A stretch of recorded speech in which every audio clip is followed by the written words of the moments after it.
Hello दोस्तों, Manju Hindi story में आपका स्वागत है। आज की कहानी है बहू की मुंह दिखाई।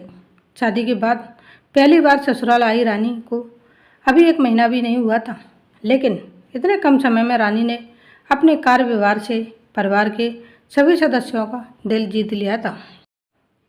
रोज़ सुबह सबसे पहले उठना और रात में सब काम खत्म करके सबसे बाद में सोना रानी की दिनचर्या में शामिल था। रानी घर के छोटे बड़े सभी सदस्यों की पसंद नापसंद का पूरा ध्यान रखती थी। परिवार के सदस्यों के प्रति रानी के व्यवहार से उसका पति प्रदीप बहुत खुश था।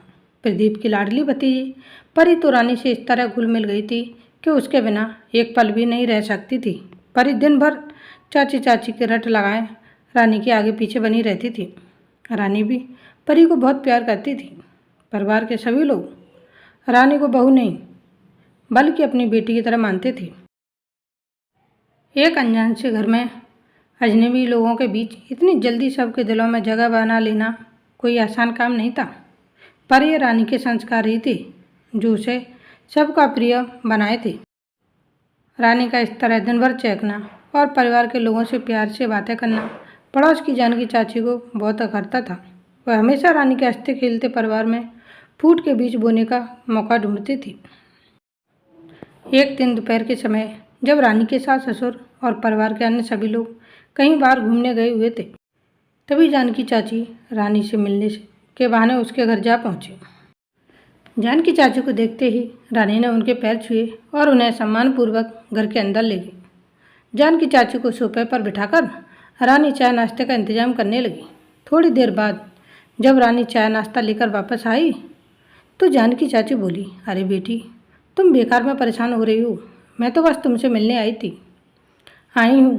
काफ़ी देर इधर उधर की बातें करने के बाद जानकी चाची बोली, अरे बेटी, तूने बताया नहीं तेरे सास ससुर ने तुझे मुंह दिखाई में क्या दिया।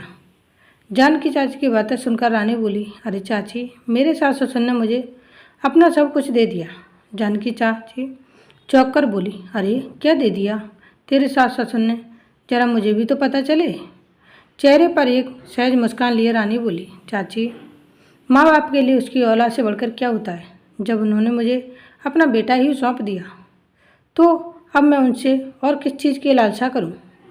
पति के रूप में अपना बेटा देकर उन्होंने मुझे अपना सब कुछ तो दे दिया। रानी के मुंह से ऐसी बातें सुनकर जानकी चाची का मुंह बंद हो गया। रानी की बातों ने जानकी चाची को उनकी नकारात्मक सोच का एहसास करा दिया। आज की कहानी यहीं समाप्त होती है।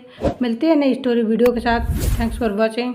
Please like share and subscribe. धन्यवाद दोस्तों, बाय।